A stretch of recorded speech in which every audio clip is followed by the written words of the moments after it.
Welcome back to Duncan Walsh Motivation. Hope you're well. Okay, so today we are going to do Physical Challenge Day. As you can see by the thumbnail, I've set myself this challenge of 20 consecutive L-sit pull-ups. There's a little bit of history behind this. I saw calisthenic training probably about 5 years ago on the internet. I think it's a good idea to mix up your training, to have cardio in varying degrees of intensity. It's also good to have some strength work in there. You know, I would say it's essential to have strength work in your selection of training routines.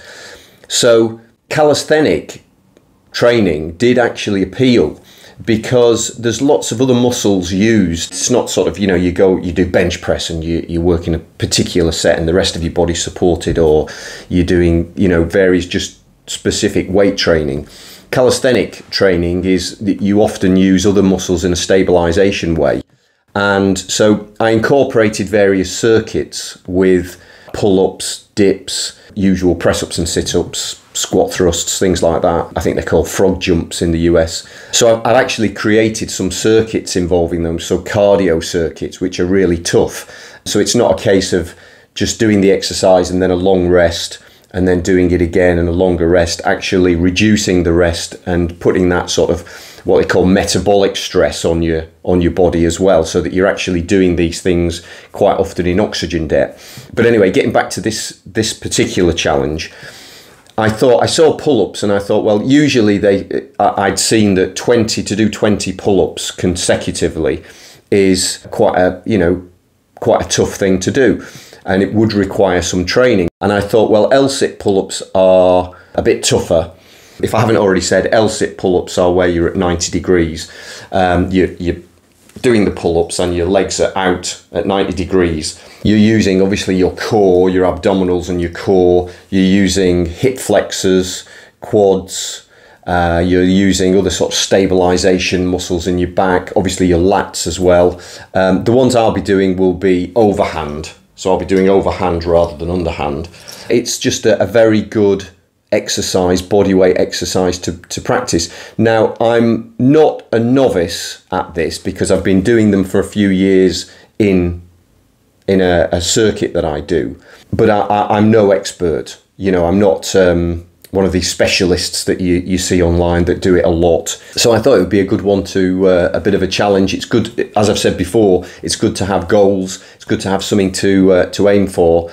I know since I've done them, I do find them very good for lower back. The fact that you're hanging, I think it's a good exercise to do. Even if you just hang on a pull-ups bar, it's quite good for your lower back, I've found. It's something that you do have to build up to. If you hang there and then just raise your legs, see if you can hold it there for a while. This is before you even attempt to pull up. You've got to be able to get in that L-sit position first. And I was surprised how much it takes out of actually your legs, how much your legs are used to support the weight of your legs. It's not just the core, you are using your quads as well. So yeah, so I can do about 9 or 10 consecutively at the moment. So as I say, I'm not a complete novice to it, but not an expert.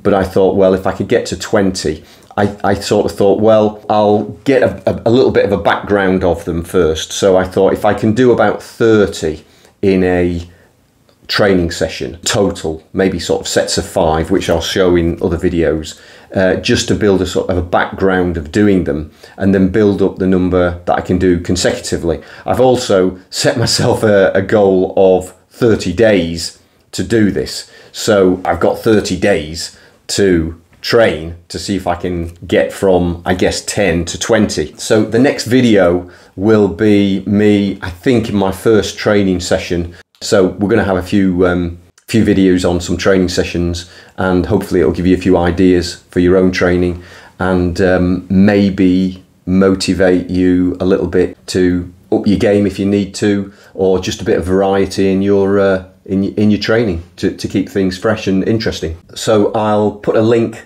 to the first training session, so we'll see how that goes. Hope you enjoyed the video. There should be links here and here for more nuggets of gold and motivational tips. Don't forget to subscribe so that you don't miss a video, and we will soon get well on the way to achieving those goals.